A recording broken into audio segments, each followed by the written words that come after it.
এই জিনিসটা মনে করেন লেফটেন্যান্ট জেনারেল মাইনুর যখন স্টাফ কলেজে ছিল, ওখানে স্টাফ কলেজে উনি সেকেন্ড হয়েছিলেন, ফার্স্ট হয়েছিল মেজর জেনারেল মুশফিক, বর্তমানে 24 ডিবেট জিওসি। কিন্তু এখানে একটা টানে পোড়েন হয়েছিল, আহ, এবং এটাতে সম্ভবত ভারতীয় লবির একটা হাত ছিল। এবং যখন ব্রিগেডিয়ার আজমি স্যার তখন ছিলেন হচ্ছে ওখানে ইনস্ট্রাক্টর, উনি নিজে হয়তো বা এই জিনিসটা দেখেন। আমি বলতেছি হয়তো, কেন বলতেছি, আপনি যদি দেখেন ব্রিগেডিয়ার আজমি স্যার কিন্তু অনেক সেনাবাহিনীর গুম খুন নিয়ে অনেক কিছু বলেন, কিন্তু ডেফিনেটলি কোনো কিছু বলেন না। ওনাকে যদি বলেন যে এই কাজটা কি করা করা ঠিক হয়েছে, উনি বলেন আমি হলে এটা করতাম না। ওনার অ্যাপ্রোচটা যদি দেখেন, একমাত্র এই মেজর জেনারেল মাইনুরের ক্ষেত্রে কিন্তু উনি বলেছেন যে আমরা সবাই জানি ভারতে যারা যায় তারা ভারতের দা হানি ট্র্যাপ মানি ট্র্যাপ এগুলো হয়, এটা কিন্তু ডেফিনেটলি উনি কিন্তু কনফার্ম না হয়ে বলেন নাই। এবং লেফটেন্যান্ট জেনারেল মাইনুর ভারত থেকে এসেই উনি যে সমস্ত কথাবার্তা বলেছেন ইয়াতে মিডিয়াতে, এবং এটার বড় একটা অংশ যেটা আমরা জানি যে সাংবাদিকরা অনেক সময় অনেক প্রশ্ন করে, প্রশ্নতে প্রশ্নের উত্তর দেয়। সাংবাদিকরা কিন্তু বাংলাদেশের সেনাবাহিনীর কমান্ড স্ট্রাকচার নিয়ে কোনো কথা বলে নাই, সেনাবাহিনীর প্রতি সবাই অনুরক্ত আছে কিনা, লয়াল আছে কিনা। উনি নিজের থেকে বলে দিলেন যে সেনাবাহিনীর এখন সবাই যারা আছে আহ, তারা সবাই লয়াল, এটা কিন্তু নিজে থেকে বলেছেন আউট অফ দ্য ব্লু, মানে কেউ তো ওনাকে জিজ্ঞেস করে নাই। সো এটাতে আমি মনে করি এখন জেনারেল ওয়াকার অ্যাকচুয়ালি নিজে অফ থেকে লেফটেন্যান্ট জেনারেল মাইনুরকে দিয়ে কাজ করানোর চেষ্টা করতেছেন। স্পেশালি নির্বাচনটা, এটা সেনাবাহিনীতে আছে, অনেকে বলবেন যে হ্যাঁ সেনাবাহিনীতে সিনিয়র যেটা আদেশ দিবে সেটাই, বাট কথা হচ্ছে এগুলো হচ্ছে মেজর ক্যাপ্টেন লেভেলে, লেফটেন্যান্ট কর্নেল লেভেলে। কিন্তু এই সিনিয়র লেভেলে আইসা যদি একজন লেফটেন্যান্ট জেনারেল সিজিএস এর কাজ জিওসি আরডককে দিয়ে উনি ইচ্ছা করলেই এটা অ্যাভয়েড করতে পারতেন, কিন্তু এটা করেননি।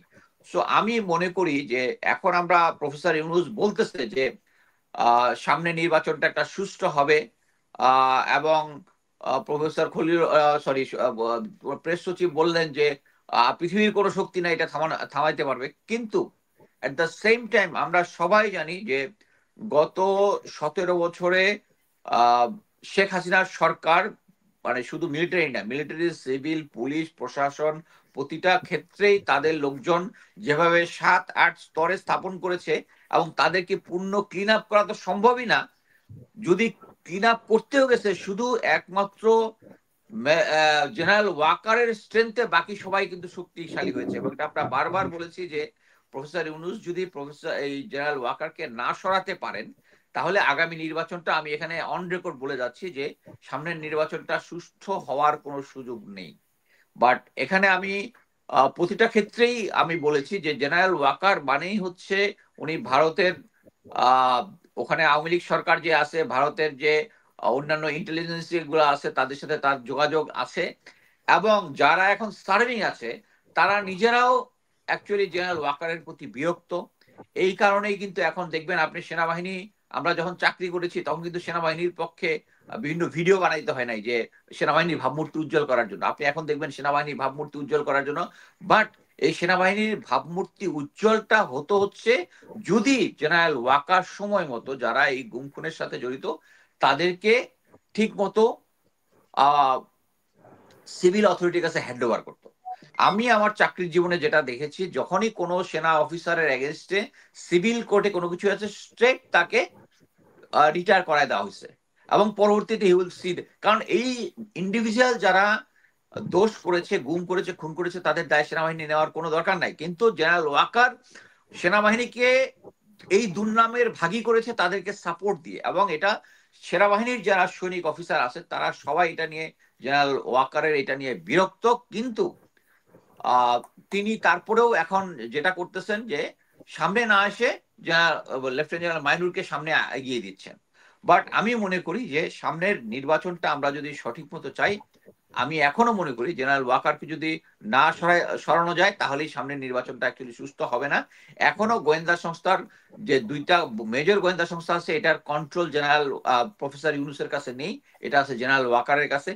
গত 3 দিন আগে আমাকে একজন অফিসার ফোন করে বলছে যে স্যার, জেনারেল জাহাঙ্গীরের গাড়ি দেখতেছি হচ্ছে জেনারেল ওয়াকারের বাসার পিছনের পিছনের ইয়াতে, ও গল্ফ খেলতে যাওয়ার সময় ওটা দেখেছে। তার মানে হচ্ছে এখনো of the record, on the record general ওয়াকারের সাথে গোয়েন্দা সংস্থাগুলোর কথাবার্তা হচ্ছে।